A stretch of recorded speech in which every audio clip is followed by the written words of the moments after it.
Your Name was the big hit movie in 2016, and I never saw it. Like most everything, it just kind of slipped past me, and I didn't get to watch it while the hype was big. But this last MTAC, I got to see it in a hotel room and watch it all the way through.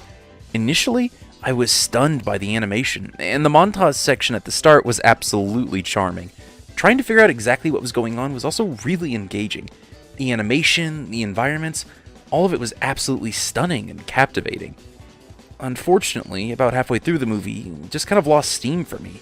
It didn't do enough to sell me on the relationship being a romantic one, and it didn't really seem like they had the ability to even form a relationship like that. Even if the switching back and forth went on for a month, they could really only talk like one message per day, so that's like 30 back and forths max? I don't know. I just wasn't convinced by the implication, and nothing on screen made me buy the relationship either. And unfortunately for me, the second half of the movie doesn't really pick up the slack either, as the meteor crashing into the girl's village takes center stage and robs the relationship of any chance to develop or really be fleshed out. Honestly, I think this movie could have been significantly better if they just dropped the whole meteor thing and let the main twist be that they're 3 years apart.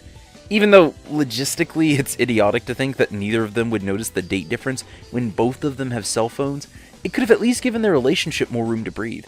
Maybe one of them could even figured it out and have to go through the pain of waiting to meet the other one in real life for 3 years or something like that. As it stands though, the time travel feels like it just does whatever will make the story seem the most emotional, without rhyme or reason. Sometimes it erases their memories, and sometimes it doesn't.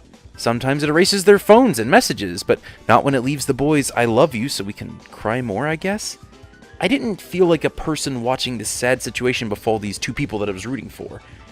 I felt more like a member of a studio audience being told clap here and cry now. As it stands, I couldn't see characters, and was left with what felt like just story puppets designed for max empathy points. The rules of the story seemed to warp around the characters in an attempt to elicit the maximum emotion, but for me it just pushed too far and overplayed its hand. The absolute kicker was when, with no setup at all, the time travel seemingly ceased to be a stable loop and started making active changes, like when the girl and her family all survived the meteor when they hadn't before. It's not like everything needs to be explained for me to enjoy the film. Like, it never really bothered me when they started time travel body switching. I didn't need that explained. I just wish it didn't go out of its way to contradict its own rules to deliver the emotional climax, all in service to a relationship that wasn't fleshed out enough for me to really feel invested in the first place. If this movie is your jam, then seriously, more power to you. But for my part, it seemed like a story that was created by making interesting looking sequences and emotional climaxes first, but didn't really bother to support those with fleshed out characters, believable relationships, or thoughtful world building. It didn't feel like in a Ghibli film where I know there's an entirely thought out world just off screen, and the more I think about it, the more I come to appreciate all the little details.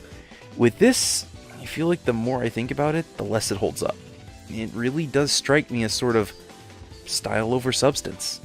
I'm actually kind of curious, did any of you guys watch it more than once and find that it didn't hold up on repeat viewings? Or were the stunning visuals engaging enough to pull you through? I know I'm kind of going against the grain here, but I'm actually curious how many of you watched this more than once and still felt it had some kind of magic that I missed. I would love to hear from others what they got out of it and what they valued or didn't value that maybe I missed.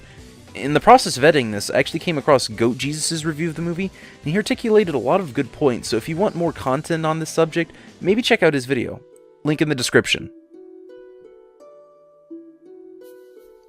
Sorry for the delay in content.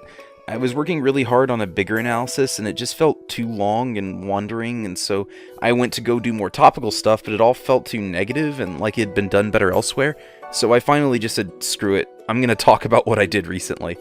I really wanted to focus my channel more on positive things I like, but sometimes the things that really get me thinking aren't the things that I enjoy, so here we are. Thanks so much for giving me a chance to share my feelings about this film, and I look forward to hearing yours in the comments. My name's Dalin Malna. God bless.